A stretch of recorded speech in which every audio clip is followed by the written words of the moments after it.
and so frequently these hating foes harassed me, oppressing me heavily. I ministered to them with the bitter blade, as it served them best. They took no pleasure at all in their fullness, those wicked things that set upon me, sitting around the banquet table near the sea floor. But in the morning, wounded by the blade, strewn up upon the sandy strand, dreaming by the sword, so that never afterwards about the deep channel would they hinder the course of seafarers. Light came from the east, the bright beacon of God, and the ocean slackened until I could see the headlands, those windy walls. The course of events often spares the undoomed arrow when his courage fails. However, it happened to me that I slew with my sword 9 sea monsters. Never have I learned under the vault of heaven of a more difficult contest in the night, nor in the sea streams a man harder beset. Yet I survived the clutch of foes, escaped with my life, weary with swimming. Then the seas carried me, the flood according to the tides, onto Finnish territory, the welling wave. I haven't heard a peep spoken about you about such terrible battles, the terror of blades. Neither Brecca nor you ever performed much of note in the dance of battle with the splattered sword, not to boast much of it, though you might have been a killer of your brothers, your own close kin. And for that you ought to suffer retribution in the hall, even though your wit might avail you. I say something else that's true, son of Edlof. That Grendel never would have shown so many terrors, that fearsome fighter, to your own prince, such shame inherit, if your spirit, your heart, was as cleverly pointed as you hold yourself. But he has discovered that he need not fear much the feuds of your people, victory shieldings, nor the fearsome onrush of their blades.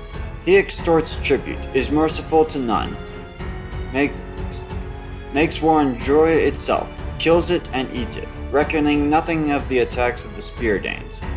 But I must show him in battle the might and courage of the Geats very soon. He may go to mead, courageously at last, who is allowed, after the morning light of another day. The spangled sun shines from the south of the children of men. Then was the dispenser of treasures greatly contented, expecting relief, grey-haired and war-ready, the lord of the bright Danes.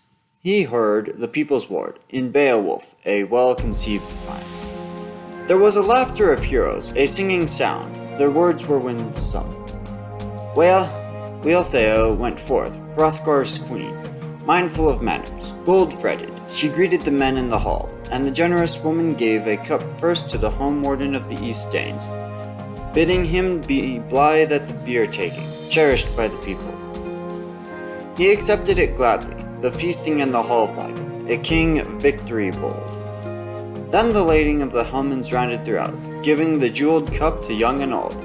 On every side until that time she arrived at Beowulf's table and presented the mead horn to him.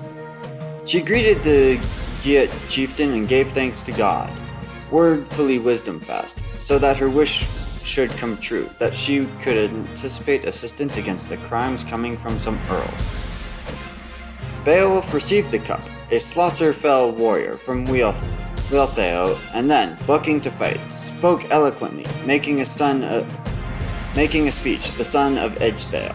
I decided that, when I mounted the waves, sitting in a sea boot, among my cadre of warriors, that I would work the will of your people completely, or else I would succumb to the slaughter, fixed in the fiend's grip.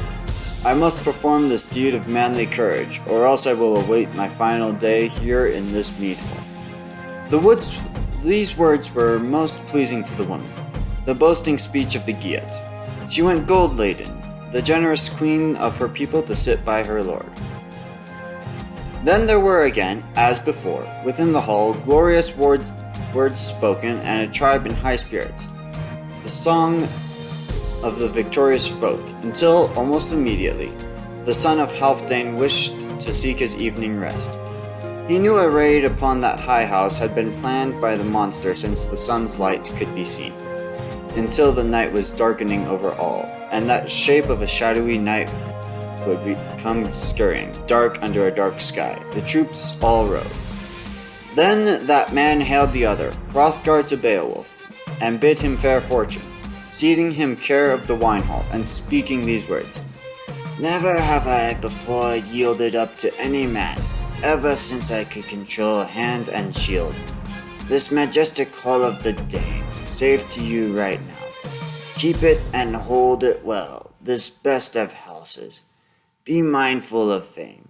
Reveal your mighty courage. Keep watch for the wrathful. There will be no want of the desirable for you if you surpass that daring deed with your life.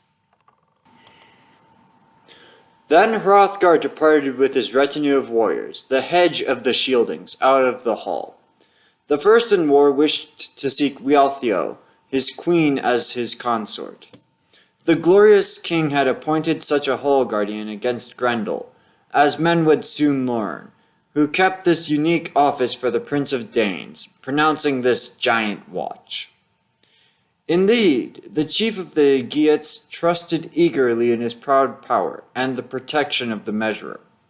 Then he undid his iron byrnie, his helmet from his head, giving his adorned sword, the best of all iron blades, to a serving man, and ordered him to hold that battle gear. Then the good man spoke some boasting words, Beowulf the Geat, before he climbed into bed.